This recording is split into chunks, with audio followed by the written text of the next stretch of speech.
The biggest challenge a lot of people think with communication is fear. I think that's number two. I've always believed number one is motivation. And the reason is because there's so many things in our life that we've been scared of that we did anyways. Think about all the successes you had in your life. I'm sure a lot of those were scary. We're scared in that journey, but we do it because it matters.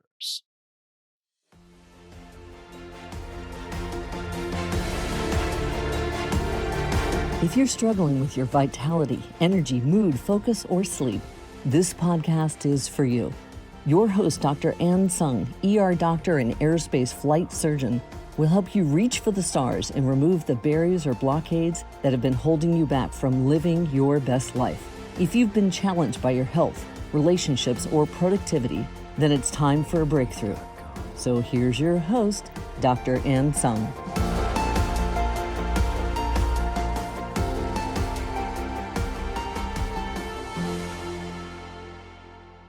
Hello, welcome to It's Not Rocket Science Show, and I am your host, Dr. Tsung. And today we have Brenden Kumarasamy here with me. He is an expert public speaking coach. And the reason why I wanted to have Brenden on the show today is because we are all communicators every day in our lives. We're communicating to children, to other adults in our professional lives. As you know, a professional and educator, perhaps you're doing presentations, perhaps you're speaking to a medical community, or somebody in tech or business, or we're always negotiating and trying to convince somebody of, say, a real estate deal or pitching to investors. So I thought that it would be an amazing idea to invite Brenden onto the show. So thank you so much, Brenden. Please tell us a little bit about yourself. Of course, and the pleasure is absolutely mine. Thanks for having me. So for me, the story started when I was in college. I went to business school and I did these things called case competitions. So I never really wanted to be an entrepreneur or a communication coach. Through these competitions, think of it like professional sports for nerds. Other guys my age are playing rugby or baseball or basketball. I wasn't one of those guys. So I did presentations competitively. That's how I learned how to speak. But then as I got older and I started coaching a lot of the students in college so they could win competitions. And that's what led to Master Talk, the YouTube channel. All the information that I was sharing with them, frankly, wasn't available for free on the internet. So I wanted to do something about that. Awesome. And so far, what have you been doing, like in terms of coaching? Yeah, for sure. So after I started the YouTube channel, I developed a Rolodex of clients, primarily executives and tech CEOs. And the reason a lot of them work with me is because many of them are PhDs, let's say, in a very deep technical field, but they aren't able to communicate that idea in a way that the general public or investors or other stakeholders are able to understand them. And the reason I have that expertise, because I grew up being a venture capitalist. So I looked at a lot of deals, and it was through that experience I was able to help them pitch better. Awesome. And what would you say is the reason why you do what you do? Yeah, for me, I believe the next Elon Musk is a 7-year-old girl who can't afford a communication coach. And I think it's crazy that as a society, we aren't teaching the most brilliant minds on the planet how to be really, really strong communicators. Because at the end of the day, the smartest people need to be visionaries. They need to be able to hold a vision and project it into the future. And I just thought that a lot of the geniuses that are coming up, A, we don't know who they are. And B, we need to create a Rolodex of information for those people so that they can all grow up being great speakers. That's the dream. And do you coach children or do you have experience with children too? Is that what you're talking about? I did at the beginning of my career, but the way that my impact is going to play out is it's really through my free information. So YouTube, TikTok, all those different platforms. And then as I mature in my career, I'll teach other people how to coach like I do. Okay. Sounds good. Yeah. You want to teach somebody how to fish, essentially. Yeah. And, for those of you guys who are watching on YouTube and just not listening, Brenden has amazing eye contact directly at the camera instead of looking at the person, like the image on the screen, because there is a difference if you're looking at the camera, then you're actually able to connect with your audience virtually versus looking at yourself talking or your guest talking. So that's awesome, Brenden. That's tip number one already. There you go, Anne.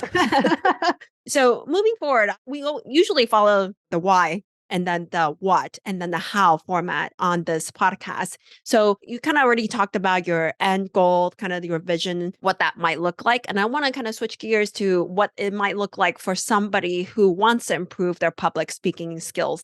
So most people you coach, maybe they already think that they're pretty good speakers.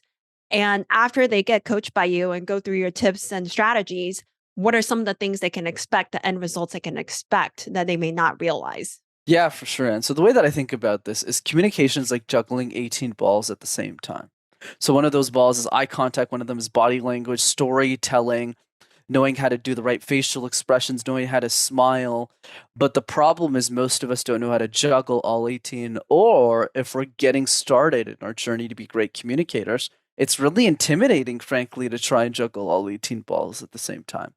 So for me, the question always begins with, what are the three easiest balls to juggle in the air? Because if we can work on those three things, it helps build momentum in our skill set really quickly. Much like when we go to a gym and we sign up for a membership, sure, we could do calorie counting and look at the diet plans and be picky about those things. But if we're not waking up in the morning and walking 50 minutes a day, we have a problem. We're not doing the basics first. So what does that look like in my field? Let's start with ball number one. I'll throw it back to you. So ball number one is the random word exercise. Pick a random word like nuts, like pistachio, like trophy case, like light bulb, random words, and create presentations around those words out of thin air. There's two reasons why you want to do this. One, because life is filled with uncertainty. Let's take small talk. When you have a conversation with somebody new, you have no clue how that conversation is going to go.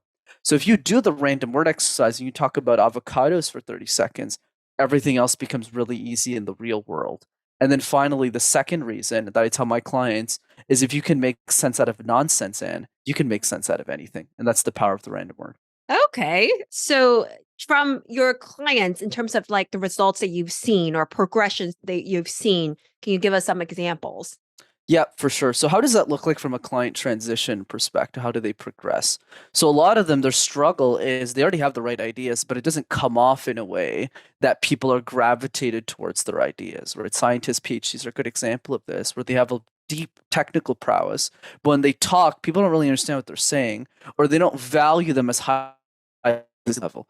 So what does that look like? If you do the random word exercise 300 times, you get really comfortable with uncertainty and you become a lot more confident in the technical expertise you're delivering because you've already done what's harder outside of the boardroom. That's one piece. The second piece is the question drill, which is an exercise where you write down a list of questions that you feel somebody's going to ask you about your expertise, and you predict the answer and the question ahead of time. So that when you get bulleted with questions in the boardroom, well, for you it's a joke because you just do a couple of them already. So that's why I've been able to build expertise really fast, because I just asked one question about communication every single day for a year. But if you do that for a year in, you'll have answered 365 questions about your field. Like, it's going to be a joke to answer any questions that your audience will ask you. And then the third one is video messages, sending video messages to clients, sending video messages to family members. Just 20 seconds to say how grateful you are for them. These are three simple ideas that if you implement on a consistent basis, you'll start to see results really quickly, because most people in any industry don't do any of the three or have never heard of any of the three. So the first one you had mentioned. So, well, video messaging, you said. So predicting some of the questions to your presentations, your field, right? And then the first one was random questions. So let me recap. So the Yeah. first one is the random word exercise. Pick a random word like cup, like phone, like jack, and create random presentations out of thin air. This is great to do with kids, by the way. For those who are listening to this and have children, this is great to integrate into your life, because the kids don't overthink this. They just do the exercise and you go, well, I wish I was able to do it as confidently as them. So they teach us a lesson there. The second exercise is the question drill, where we make a list of questions that our audience is asking us about our expertise. Audience could be boardroom people, it could be people in our companies, just questions, and answering them every day. And the third exercise is just sending video messages when it's people's birthday, just to show people appreciation for having them in your life. Are you down to do exercise number one, just to show the audience what that's like? Absolutely. Before I do, I'll tell the audience, Anne does not give me the word prior to the conversation. I'm literally making this up on the spot. So guys, Anne, give me any word. Yeah, this was totally unplanned. We're just going with the flow here. So what about this astronaut behind me here? Sure. So here's the story. Every kid's dream, you would think, is to be an astronaut, and but the truth is, if you survey them, they actually say YouTube, which is fascinating. But when Elon Musk was younger and he was reading science fiction books from Isaac Asimov, he always dreamed about going to space. And the reason is because that is where the frontier of the unknown exists. So he spent his whole life, as many astronauts do, to try to get to space, because they get to see something. They get to experience life in a way that the majority of humans never get to. And the beauty of being an astronaut is I believe all of us can be astronauts, not in the literal sense where we can all go to space. I mean, maybe in our lifetime that's possible, but I see it more in the sense that we can all be explorers of our own destiny and be the astronauts that we always wanted to be. And maybe that's being a cook.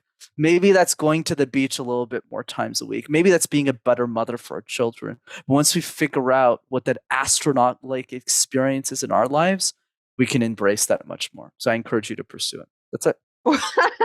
Wow. That's amazing. That's so inspiring just from one word. I There you love go. it. I love it. Tell me, what did you use in terms of your tone, your speed, your there's probably different aspects. I know like tonality, volume, speed, because it completely changed as you're telling a story. So tell us, and silences. So tell us a little bit more about those techniques. For sure. So let's start with the most important technique, Anne, which is the best way to speak is to speak. I've done this exercise, and I'm not exaggerating, 3,000 times in my career. So what does that mean? That means for those of you listening to this, don't compare yourself to me. Instead, the first 100 times, it's not about pausing. It's not about projection. It's not about tone. It's not about getting all of those 18 balls right, like we talked about. It's about saying, are we willing to do it 100 times? Period. That's it. So for me, what my saying in my ecosystem is we don't get points for doing the exercise well. We get points for doing the exercise a lot. So I encourage all of you to do this 5 times a day. It only takes 5 minutes. And if you do that for 3 weeks consistently, you'll hit 100. And I guarantee you, your 100th one is always better than your first one. So that's the basic, most important principle. In terms of the breakdown for the random word exercise specifically, so I've gotten to a place in my career where I can do all 18 things at the same time. There's still a lot more for me to learn, but I'll break a few of those components down, but I'm not expecting anyone listening to this to do it right away. So one of those points is pausing, where I take a pause to emphasize key points of my message. And knowing how to do that is important because it helps remove ums and ahs from your vocabulary, otherwise known as filler words. So you'll notice that when I speak, I don't say filler words, but it's not because I'm smarter than people. It's because I replace it with pausing. But the trick here is to do one of those things at a time. So it starts with do the random word exercise 100 times. Don't judge yourself on the result. Then for the 105th time, go, I just want to work on my pauses and then get that right. And then once you get that right, then go to vocal projection, which is a whole different ball game there. And then you practice varying your tone and you do it one at a time until you get all of it. Would you say number one thing is to work on silences and filler words? I would say the number one thing to make sure we're all on the same page here is really to do it 100 times, period. That's the Okay. most important thing. But if I were to break this down in more detail, so ball 1 is the random word exercise as how I teach it. Ball 2 is the question drill. Ball 3 is sending video messages. Ball 4 is an acknowledgement that if we're not doing the first 3 balls, you couldn't move forward. So if you're not booking your calendar to do the video messages, to do the question drills, to do the random, forget about the rest of the technique. And then ball 5 to 9 is the 5 levels of speech, which is pausing, which I think is the first thing to focus on. Then it's smiling, getting that correctly in how we speak. Then after that, it's vocal tone variety. Then so high tones, low tones. Then after that, learning how to pace effectively, fast versus slow. And then ball number 9 is all about putting it all together.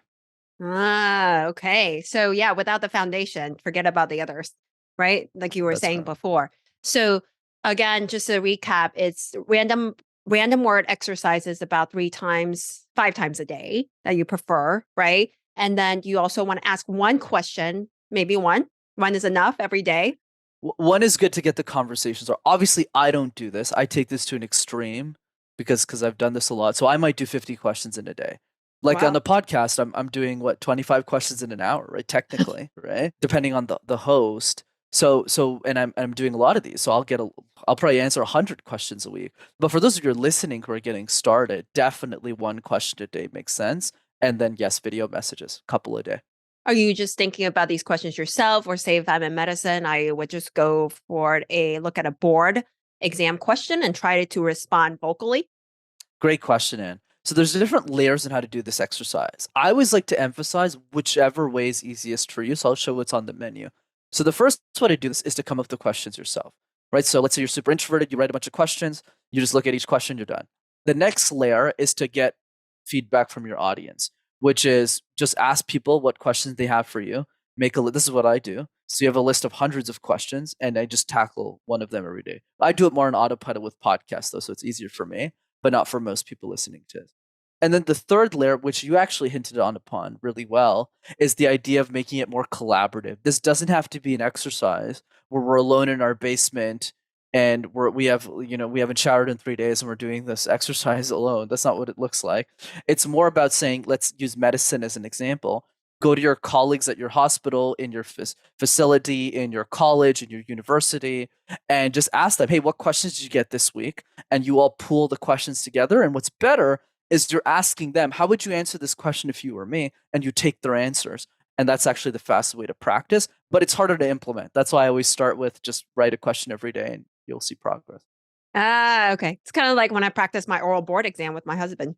Yeah, there you go. Yeah, exactly. And what would you say, when I'm at NASA, a lot of times the physicians have to work with engineers and to relay the gray area of medicine because we can't really give like exact percentage like engineering or physics and vice versa. They need to communicate to us their restrictions and what they're seeing and how we can fit the human into that box.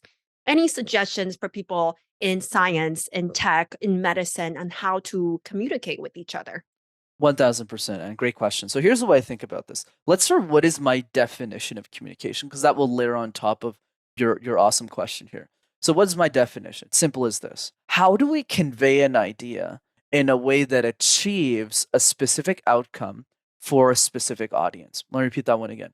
How do we convey an idea in a way that achieves a specific result for a specific audience? So that could be speaking on a stage and getting more sales in a business. That could be convincing our significant other that we should have Mexican food tonight, not Chinese food. That's all public speaking in my vantage point. So now how do we apply that same layer in the context of technical fields like science, technology, engineering? So what you need to do is, let's say we're a scientist. Let's play the role of a scientist, and we have to communicate something medical, scientific to the engineering community. So we need to start with that first layer, which is what is the result I'm trying to achieve? So from that result, we then ask ourselves, is all of the jargon really necessary to achieve that specific result? Because the engineer doesn't need to know 100% of our field, or else what's the point of hiring us? Because they already know what they know. So what we need to figure out is, for the result that the engineering and the science team are achieving together, what are the bits of information, which is generally 20% of what you have, not 100%. And that's what really allows you to layer off all the non-essentials. And then the last piece around this is taking a collaborative approach. Don't do this in a silo. You should be having a lot of collaborative conversations around the engineers. And this is vice versa too. And engineers are communicating with scientists. It's the same ball game, where you're just asking them open-ended questions. Like, if you or me, what do you feel the information that I've shared today that you feel is not relevant for the project we're trying to achieve or the result we're trying to achieve?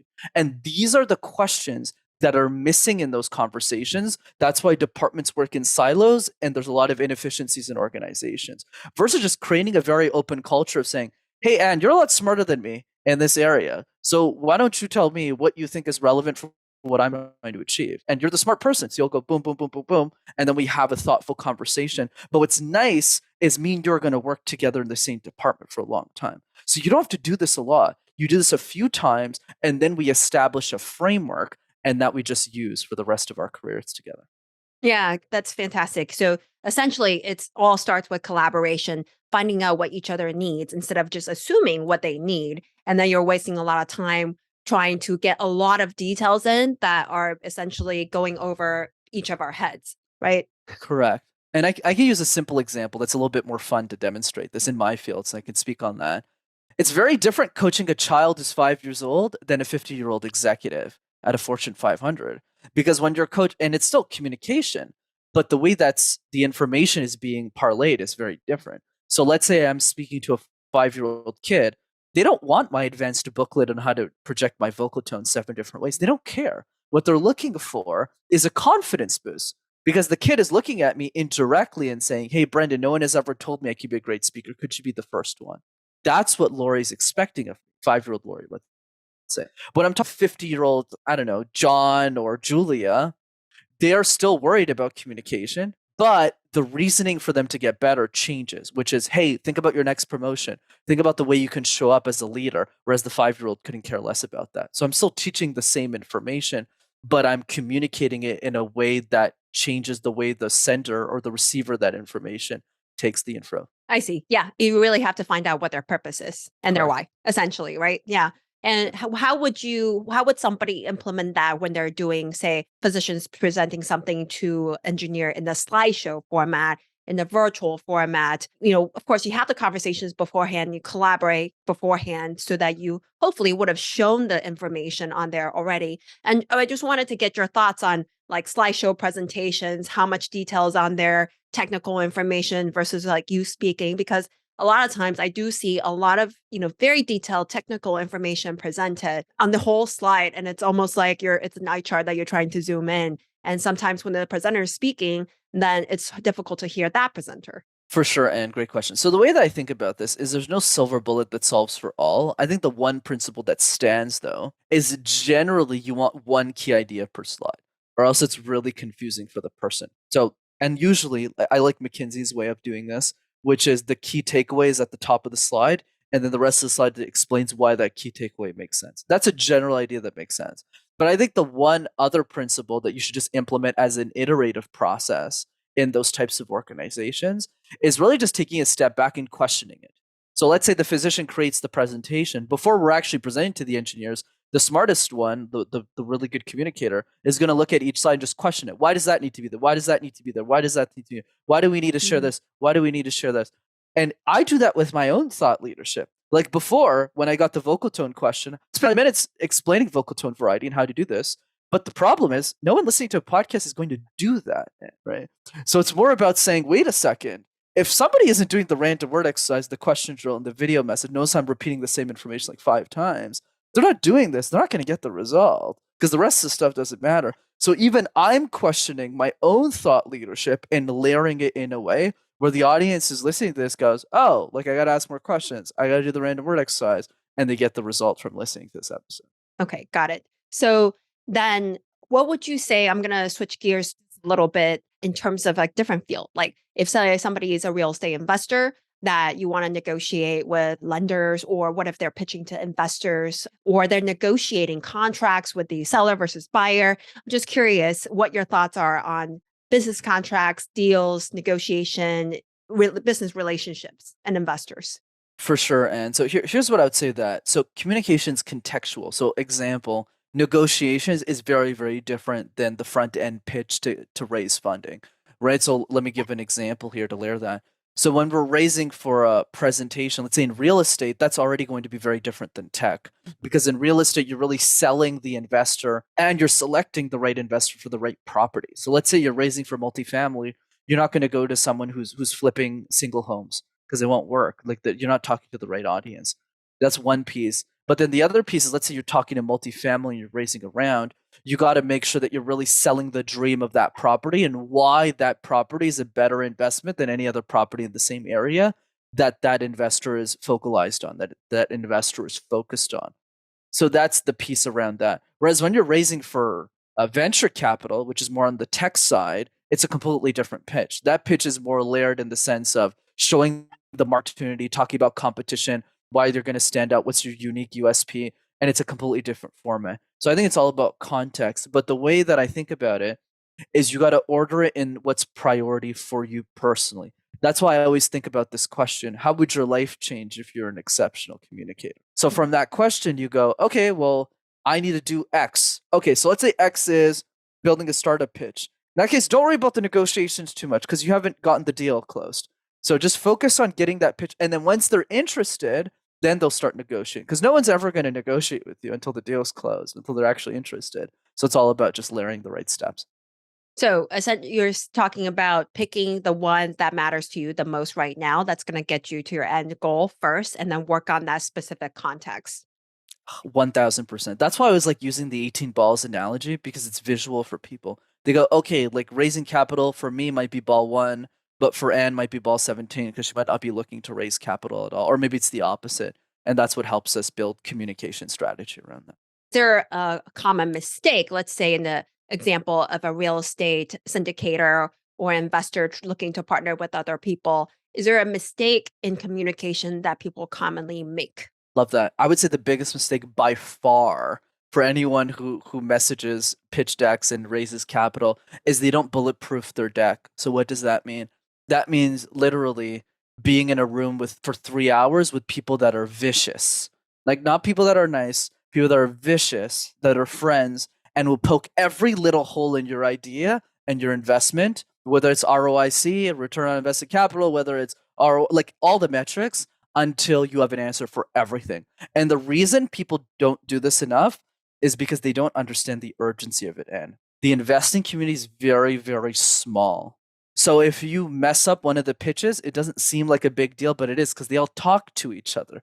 So I would highly recommend that whether it's through a coach or just your friends, like pick people that are going to berate everything in your deck until you have an answer for everything. In other words, it's the question drill on steroids. So the question drill for someone who's getting started is once a day. But for someone who's raising hundreds of thousands, millions of dollars, no. This is not a once a day exercise. This is 100 questions in a day so that when you get into that boardroom and you're investing and you're pitching for investment, you're perfect. And what would you say for people who are presenting? How many times should they practice beforehand? Because for me, I usually have to practice about 3 to 5 times for me to be comfortable because I don't like to look at my slides when I'm presenting. What would you say is the correct amount? For sure. So what I like about the way I teach communication in is what the 3 balls do, the random word exercise, the question drills, the video messages, is it makes us more comfortable with uncertainty and reduces the overall practice time that we might need for a specific presentation. Because, for example,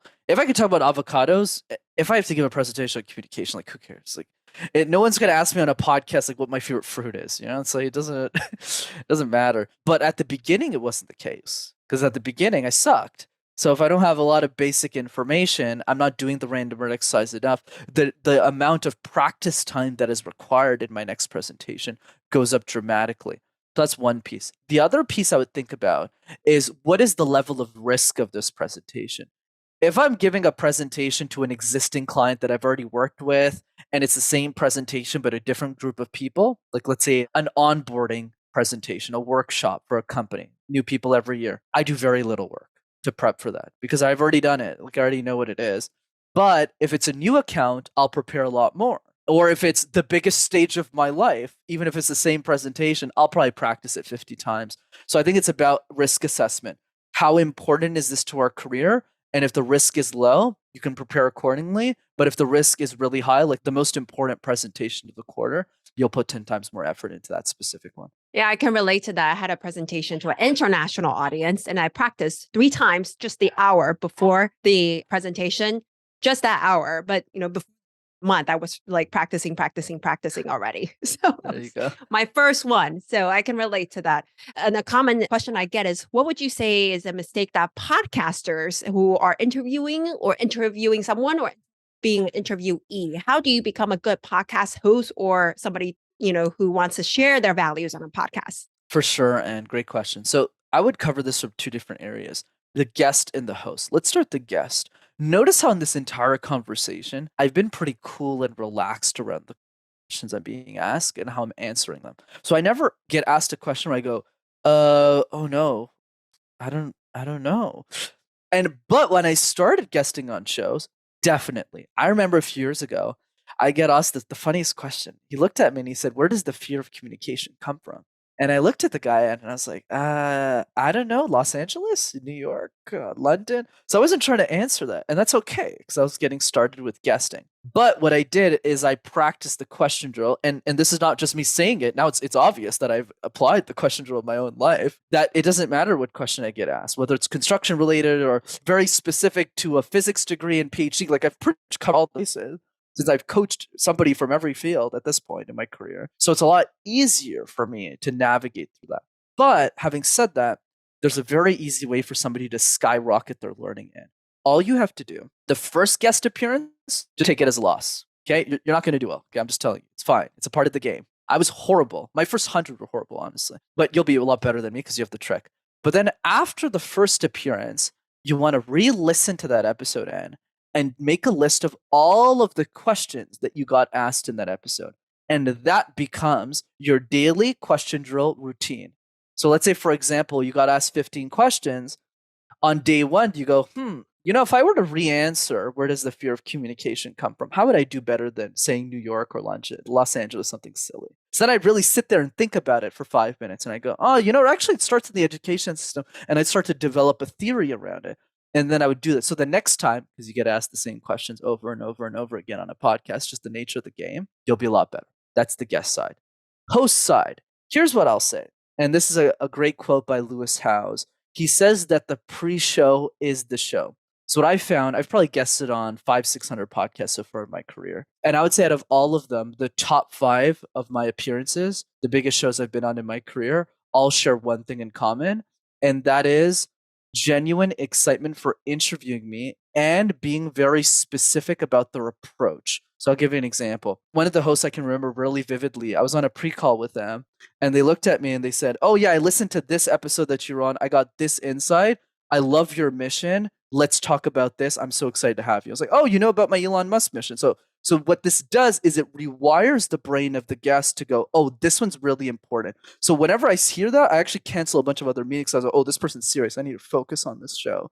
So that's one piece. And then the other piece is what they do after is they always ask me for feedback. So at the end of the interview, they go like, what advice would you give me on how to be a better interviewer? Or they would ask me prior to the conversation, how do I make this the best interview you ever had in your life? And that already primes my brain to believe that the host is one of the best that I've ever worked with. And it changes my vision before I even enter the stage. That's a great idea. I usually ask for feedback, but I have not asked beforehand, how can I make this interview amazing for you? So that's really great to know. Thank you. Of course. And of course, I'll be asking you for feedback after this as well. That would be awesome. Thank You're you. doing great, Ed. Don't worry. You're doing great. Thank you. Thank you. And then I do want to switch like another scenario. I'm just curious, like for people with kids, how do you communicate with kids, whatever age that you want to share for parents? Of course, I think a lot of times it's hard to communicate with toddlers or even children or even adolescents for them to hear you. Absolutely. And here's what I would say. I think there's a couple of steps that we can follow here. The first one is everything we talked about today, integrate that into a way that they communicate. Because if you all become better communicators, you might make mistakes, but the error rate will be much lower. So I'll give you an example. The random word exercise, do this when you're picking your kids to and from school. It's great in the car. Don't listen to music. Just do the random word exercise with unicorn or butterfly and just have fun with it. And it helps your kids think because they're making up stuff too and they get better at dealing with the unknown. The second exercise, the question drill. Ask them questions, but this time, don't ask them close-ended questions. Because what a lot of parents do, or people in general, honestly, we always go, "How was your day?" Which is cool. It's kind of an open-ended question. Good. Like, it was nice. Versus asking your kid, "What was the biggest lesson you learned about yourself this year?" That's what really gets them to think, I can never even ask that question. If you had to give me one piece of advice, what would you advise me to do? How do you think I should live my life better? So asking your kid those types of open-ended philosophical questions really gets them to think. Another piece that I got from Patrick Bet-David is he gets his kids into debates. So he would say something like, "Okay, you're going to argue this side and the other person's going to argue this side.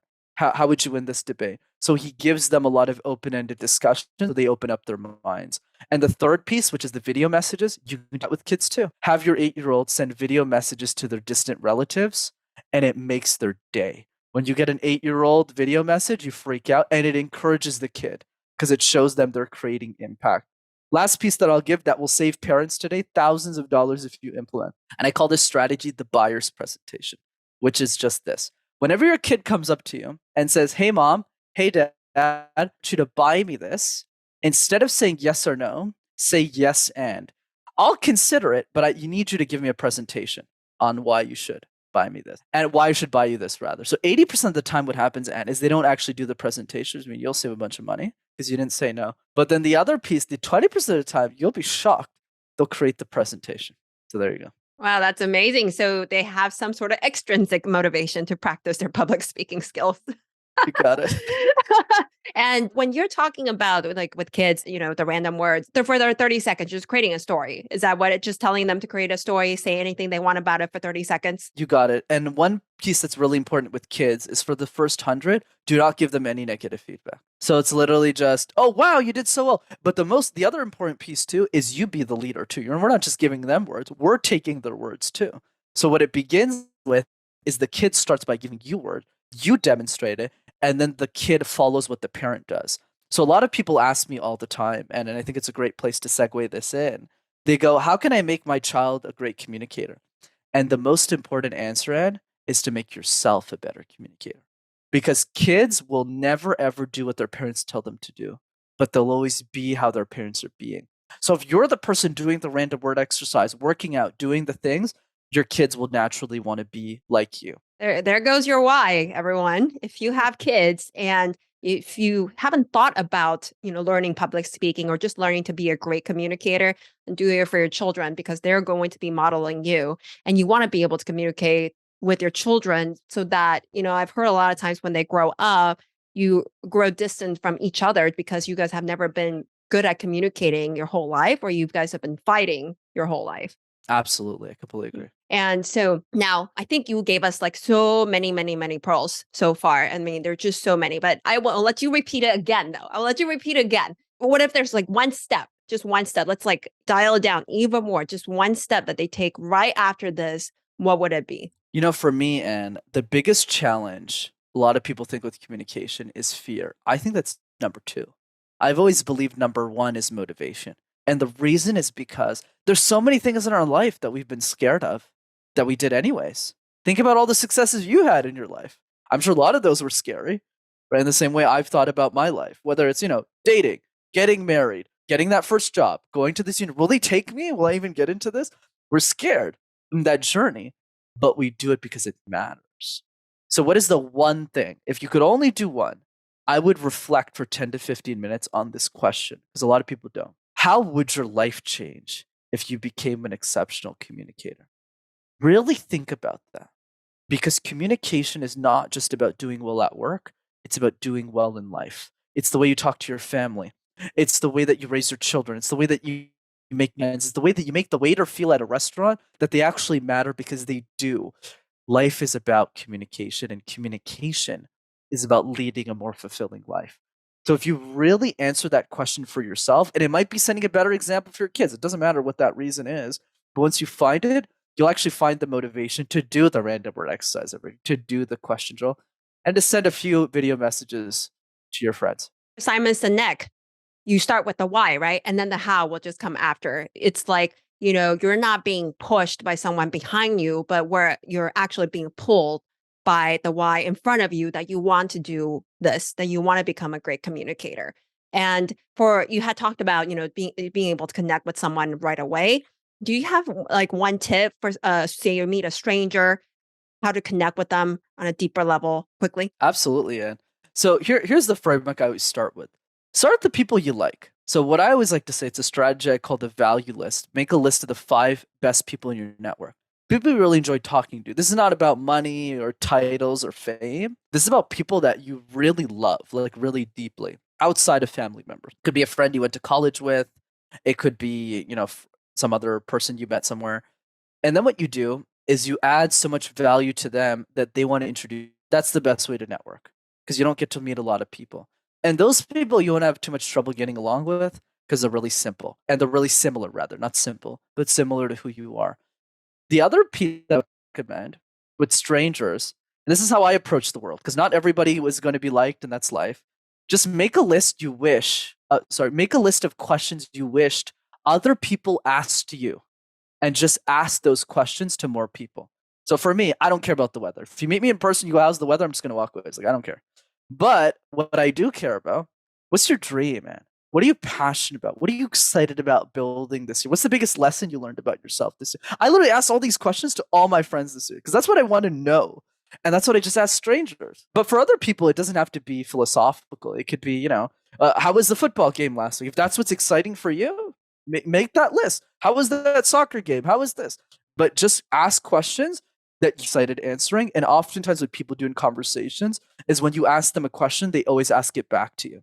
So I always go like, what's your best lesson? They answer and they go, what about you? And there you go. So you're leading the conversation the way you want it to. Be the linchpin in the room, be the connector, be the one who networks other people, and also ask the deep questions, ask the open-ended questions so you can actually get to know them as a person and ask the questions that you wish that other people will ask you. Is that a good summary? Absolutely. Essentially. 1000%. Okay, awesome. And they're just like so many scenarios. I'm thinking I love picking your brain. So I know we went quite some time. I really appreciate it. Where can people find you? The websites or social media? Where can they find you? And can you tell them about your coaching service as well? Absolutely, and such a pleasure to be on your show. Thanks for having me. So, two ways to keep in touch. The first one is the YouTube channel. Just go to Master Talk in one word. You'll have access to hundreds of free videos on how to speak. And the second way to keep in touch is attending one of my free seminars. It's a workshop on communication that I facilitate over a Zoom call that everyone's invited to. You don't have to be an executive to be on this call, and it's fun. And if you want to register for that, go to rockstarcommunicator.com. Rockstarcommunicator.com. And you say you're on YouTube, LinkedIn, and what else? Yeah, YouTube, LinkedIn, primarily. I'm on Insta and TikTok as well, but my main. Okay, got it. And there was one tiny little question that just came up in my mind, and I hope you can. I know we're at the end, but I think this is very important for a lot of people who are doing virtual meetings. And a lot of people don't want to jump in to meetings. I know you have a video on that, like how to how to speak up at these virtual meetings. For sure, and happy to talk about that. So to keep it simple, the framework I teach is actually the same virtually as it is in person, with the exception being you have to bring more energy virtually. You have to look at the camera whenever you're speaking to have the eye contact, so to give the illusion that you're talking to people, and using the chat to engage with people. So with those differences aside, here are the three questions we want to ask ourselves in meetings. Number one, what's the goal? It's a simple question, Anne, but honestly, 10% of the meetings we got this week, we're not sure. We have no idea what the goal is. You should cancel those meetings. The second question is, given that the goal is clear, what is my contribution to the meeting? So what you'll find oftentimes, especially with VPs, SVPs, and C levels, is they get pulled into a bunch of meetings that they shouldn't be in. Like, it's an important meeting, but I don't need to be in that meeting. So you should cancel that the next 10%. And then the final question, which I believe is the most important one, is how do we communicate our contribution in a way that inspires and adds value to the people around us? This is what people get wrong in meetings. So let's say the goal is clear, the contribution is clear, but the way they're communicating that contribution is a flop. So here's what you need to do tactically, because we can't prepare for every meeting. That's just life. We have so many. So here's what you want to do. Every month, ask yourself, what is the most important meeting of that month? And focus all of your time making sure that what comes out of your mouth in that meeting is important, either because it's a job promotion, either because it's your biggest account that year, or it's a case study or something that affects your bottom line in a massive way. Just prioritize your time like that and apply the 80-20 principle. Awesome. Thank you so much. I really appreciate that. And I totally agree with you. A lot of times we don't really have an outcome or even an agenda for the meeting. So if the agenda is not sent out to a meeting you're invited to, then ask for that agenda. And because, every meeting should be focused on the outcome and not just be talking about the content, but not outcome driven. And how would you deal with if you see that people are losing attention on their phones during meetings? I have a different approach to this, Anne, which is before the meetings start, or rather when it begins, how do we make sure that that never happens to begin with? So how do we make that happen? So that way, we're not trying to fix something in the moment. We think about it proactively. So the first time, you just have to take an L. You just have to take the loss. That's just life. But when you present it the next time, you say something like, okay, how can we do this differently? There's different ways you can approach this, and there's no right answer, because some of the strategies I'll put out, it might not work. Oh, Brenden, I'm in this field. It won't work here. Fair enough. The key is really to digest and implement what makes sense to you. So one strategy that's worked really well with my C levels is the gratitude. So they start every meeting, especially if it's a small meeting. Okay, everyone, 30 seconds. What are you grateful for? Go, Anne, John. Boom, boom, boom. Takes like 3 minutes. Everyone's on board. That's how you pull their attention right away. That's one. The second one is, this is funny. Some of them just start doing the random word exercise at the beginning of each meeting. It's hilarious. So everyone's practicing together. So it gets people's attention. Everyone's on. The third one is to do a roundtable idea, an idea roundtable, where you share a key idea. And if you want everyone's thoughts, if it's important for you to get everyone's thoughts, it might not always be, but if it is, Just go, okay, here's what I want everyone to do. Everyone take the next 60 seconds right now and jot down what is the 30-second share that you want to contribute to the group. So everyone takes 60 seconds down. Everyone writes it down. And then go, Anne, what's your 30? John, what's your 30? So you need someone who's a really good facilitator, like I'm doing right now. But one person can learn it and be that individual for the team. And that improves the efficiency of meetings drastically. So again, to be proactive in getting them engaged before the meeting starts, either with gratitude, either with random word exercises, or that you can have them already think of what they would like to contribute the first 30 seconds, start jotting it down so that we can just have them think through their contribution ahead of time so that we're not wasting time going back and forth. Is that what it is? Exactly. And if you call people out in meetings, it sets that culture, right? That you want to hear from everyone. So everyone's always going to be on in meetings. Okay. Got it. Okay. Thank you so much. I think we're out of time. I really appreciate it. We've gone from talking to kids, talking to professionals, pitching ideas to real estate investors and venture capitalists, and just, in medicine and science, engineering, and virtual presentations in like 45 minutes. So 50 minutes actually. So this is amazing. You've definitely added tremendous value to our listeners. And just remember that Brenden talked about right after this, just sit quietly, 10 to 15 minutes, just think about your why, right? Just your why, please. And because when you have a strong enough why, then all of these tactics, all of these hows, it'll come, you'll want to do them. And just do one at a time, do two, it's okay.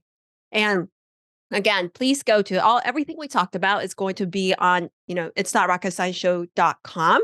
All the show notes will be there. The links will be there, how to get in touch with Brenden for his coaching.